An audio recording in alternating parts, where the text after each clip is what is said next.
Deborah Sampson by Izzy, Reagan. and Katrina. Childhood. Deborah Sampson was born on December 17, 1760, in Plymouth, Massachusetts. When she was only 5 years old, they thought her father died at sea, but when really he abandoned their family. Her mother sent Deborah away to work because she couldn't take care of all of her children.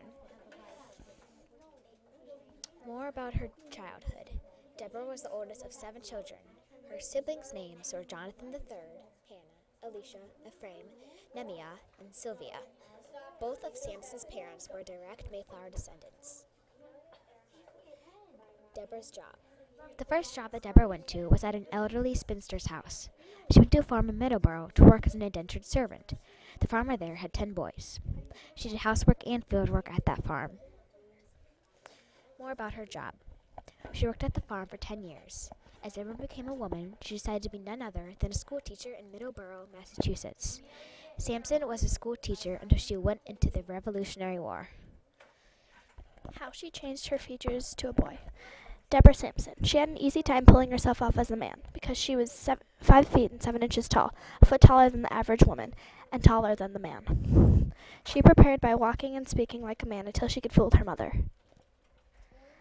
More about how Deborah changed her features to a boy. Deborah wore men's clothes, cut her hair, and wrapped her chest. She took her dead brother's name, Robert Shirtful Sampson, and took off the Sampson part to make Robert Shirtliff. War life. Deborah was a great hero in war and fought many merciless hand-to-hand battles.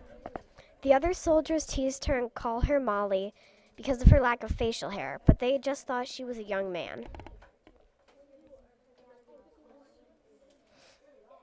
More about Deborah's war life. Sampson got 2 bullets in her thigh. She got one out herself, but the other leg never healed properly. While fighting soldiers that were angry that they didn't get paid when the war ended, the heroine got feverish and became unconscious.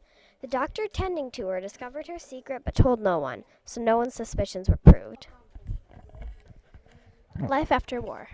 Deborah kept her disguise until she got married to Benjamin Gannett. She had 3 kids with Benjamin: Earl, Mary, Patience, and adopted Susanna. More about Deborah's life after war. Her son, Earl, married Mary and built a mansion that is where Deborah spent her last years. She died in April 29, 1827, at age 67, of yellow mountain fever, sadly, in the upper left bedroom of Earl's mansion. Accomplishments. Sampson was the first professional woman lecturer. She showed the world that women are just as good as men. More accomplishments. The lifelong fighter never gave up, even when her church and her own mother rejected her. She stood her ground. Just because she wasn't allowed to fight didn't mean that she couldn't. Now women can go into war, all because of her and other heroine suffragists. References. Our best reference was the National Women's History Museum, Education and Resource. Thanks for watching. The end.